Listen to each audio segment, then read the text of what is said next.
अष्टमी बहुत सुंदर दिवस है। बहुत बहुत बधाइयां महाराज। सोमवार की अष्टमी का मतलब आपको इंदौर की कथा में बताया था, जिस दिन शंकर और पार्वती के मिलन का दिवस हो, और केवल एक माता पार्वती के अकेले मिलन का नहीं, 64 योगनिया तक भगवान शंकर से मिलने के लिए आती है। जिस लड़के की शादी नहीं हो रही हो, सोमवार की अष्टमी पड़ने पर एक लाल फूल चंदन में लगाकर, जहां पर अशोक सुंदरी का स्थान है, उस अशोक सुंदरी वाले स्थान पर ले जाकर, अगर सोमवार की अष्टमी पड़ने पर लड़का या लड़की जिसका विवाह नहीं होता वो चढ़ा देता है, मात्र 3 महीने में उसका विवाह पक्का हो जाता है। मात्र 3 महीने। अशोक सुंदरी का स्थान शिव। बहुत तकलीफ है और नहीं हो रहा काम, बहुत दिनों से लगे हो, नहीं हो रहा। हरा मूंग ले जाओ। मूंग के दाने तो रहते हैं घर में, केवल 31 मूंग के दाने लेकर जाइए, 31 चावल के दाने लेकर जाइए और 31 ही बेलपत्र लेकर जाइए। जिस दिन सोमवार की अष्टमी हो, कौन से दिन?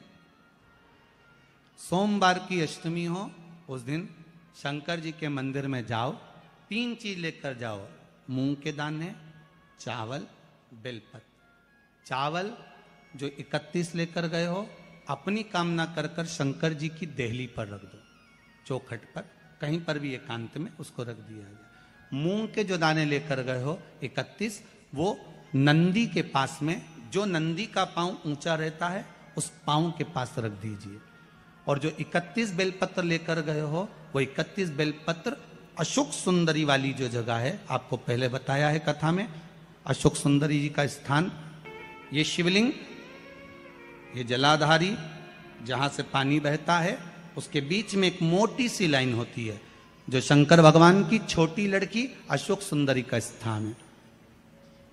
शिव जी के 13 बच्चे हैं, 13 बच्चे में सबसे छोटी लड़की अशोक सुंदरी यहीं पर विराजमान होती है, जहां से पानी नीचे गिरता है।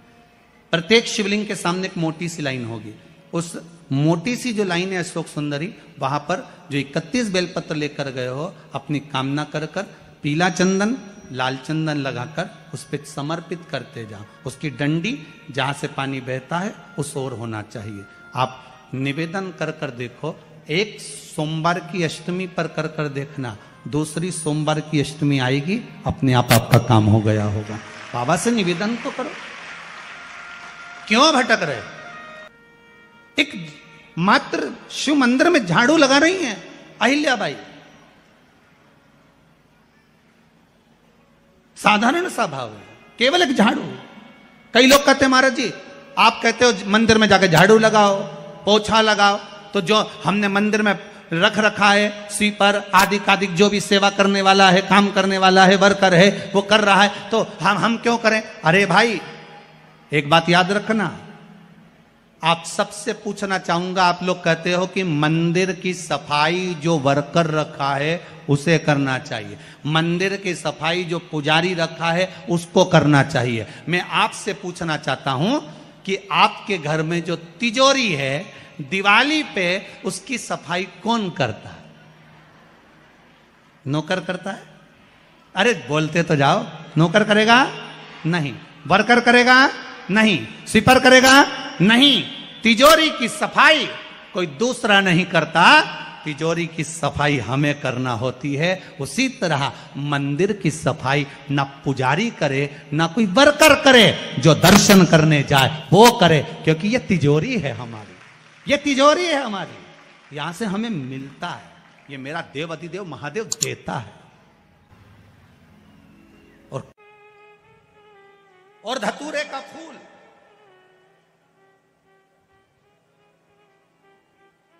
कांटे वाला धतूरा, और उसमें लगने वाला एक पुष्प, आस्था चैनल पर आप लोग देख रहे होंगे धतूरे के फूल का दर्शन।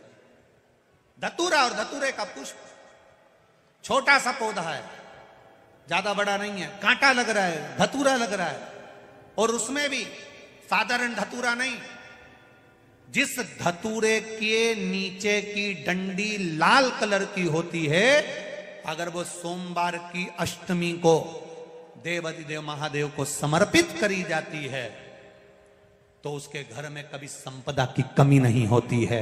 वो धतूरा है, साधारण नहीं है। धतूरे में भी लाल डंडी, जैसे धतूरा गोल होता है उसके नीचे एक छोटी सी डंडी, देखा है आप लोगों ने? अरे देखी कि नहीं देखी बोलो? धतूरा देखा है ना? धतूरे के अंदर एक नीचे छोटी सी डंडी होती है, जब तोड़ोगे तो वो डंडी का कलर अगर लाल है, वो डंडी का कलर अगर लाल है, और कभी हम तो कहेंगे जैसे बड़ी बीमारी जिसको हो जाती है, लीवर, किडनी, कैंसर आदि आदि बड़ी बीमारियों से जो जूझ रहा होता है, प्रयास करो, प्रयास महामृत्युंजय का जाप कर कर, महामृत्युंजय का स्मरण कर कर, एक लाल डंडी का धतूरा प्रयास करना, एक धतूरा मिल जाए या 5 धतूरे मिल जाए किसी भी एकांतेश्वर महादेव पर, जो शिव मंदिर एकांत में हो, जहां कोई जाता आता नहीं हो। वैसे तो अब बहुत मुश्किल है कि ऐसा मंदिर मिल जाए जहां कोई जाता आता नहीं हो, पहले की बात दूसरी है, अब बात दूसरी है। फिर भी कहीं आप रोड पे से निकल रहे हो, एकांतेश्वर महादेव अगर आपका दिख जाए, बहुत बीमारियों से ग्रसित हो, तो भी महामृत्युंजय जाप का स्मरण कर कर या किसी विद्वत ब्राह्मण जन से महामृत्युंजय मंत्र का जाप कराकर, या भगवान शिव के मंत्र का जाप स्वयं कर कर, वो भी ना बने तो पंचाक्षर मंत्र नमः शिवाय, षडाक्षर मंत्र ओम नमः शिवाय, या श्री शिवाय नमस्तुभ्यम जप कर वो लाल डंडी का धतूरा 5 एकांतेश्वर महादेव को आप समर्पित कर सकते। रोग थम जाएगा, जो दवाई खाओगे वो शरीर को लगना प्रारंभ हो जाएगी और आप स्वस्थ होना प्रारंभ हो जाएंगे। अगर बड़ा रोग, देवी शंकर के मंदिर में जाओ, शिव जी का पूजन कर कर जब वापिस आओ, तो शंकर भगवान के मंदिर में जो बाहर नंदी बैठता है, उसके कानों में ओम नमः शिवाय बोलकर अपने मन की कामना उसके कानों में बोलकर आप आ जाइए, आपकी कामना 3 महीने में पूरी हो जाती है। नंदी के ईश्वर भगवान का स्मरण करिए। अगर 7 बेलपत्र आप शंकर को समर्पित करते हो तो 1 बेलपत्र नंदी भगवान पर भी जबरदस्त अवश्य समर्पित करें। नंदीश्वर भगवान शिव को समर्पित, 1 बेलपत्र नंदी के ईश्वर की ओर चढ़े। और बहुत ध्यान दीजिए महाराज, अगर कोई काम अटक रहा है, नहीं हो रहा, बहुत प्रयास करा, तो भगवान शंकर के मंदिर में 5 बेलपत्र चढ़ाइए। और शंकर भगवान की जो छोटी लड़की है अशोक सुंदरी, आपको बताया था ना अशोक सुंदरी का स्थान, भगवान शंकर की 6 लड़कियां हैं, उसमें से सबसे छोटी लड़की अशोक सुंदरी की जगह पर 1 बेलपत्र चढ़ाइए। फिर 1 बेलपत्र नंदीकेश्वर पर चढ़ाइए, और नंदीकेश्वर पर चढ़ाने के बाद भगवान शंकर के मंदिर के बाहर चौखट पर दिया लगा दीजिए साइड में, और फिर अपने घर पर आ जाइए, आपका कार्य सफल होना प्रारंभ हो जाएगा। नंदीकेश्वर भगवान नंदीकेश्वर का स्मरण कर लेने पर जीव आनंद सुख की अनुभूति करता है, आनंद सुख को पाता।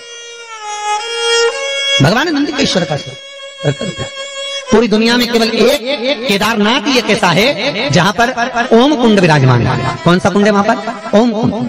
जो बच्चा हकलाता है, तोतला बोलता है या गूंगा होता है, जिसकी वाणी नहीं होती, वो अगर ओम कुंड पर जाकर ओम बोलने का प्रयास करता है तो जितनी देर तक उसके मुंह से घुन्न की आवाज निकलती है, उतनी देर तक ओम कुंड में से पानी का बुलबुला निकलता रहता है। और 7 या 8 बार बोलने से व्यक्ति हकलाना छोड़ देता है, तोतला बोलना छोड़ देता है, उसकी वाणी आ जाती है। वो ओम कुंड केदारनाथ जी में बसता है। कहां बसता है? केदार, केदारेश्वर।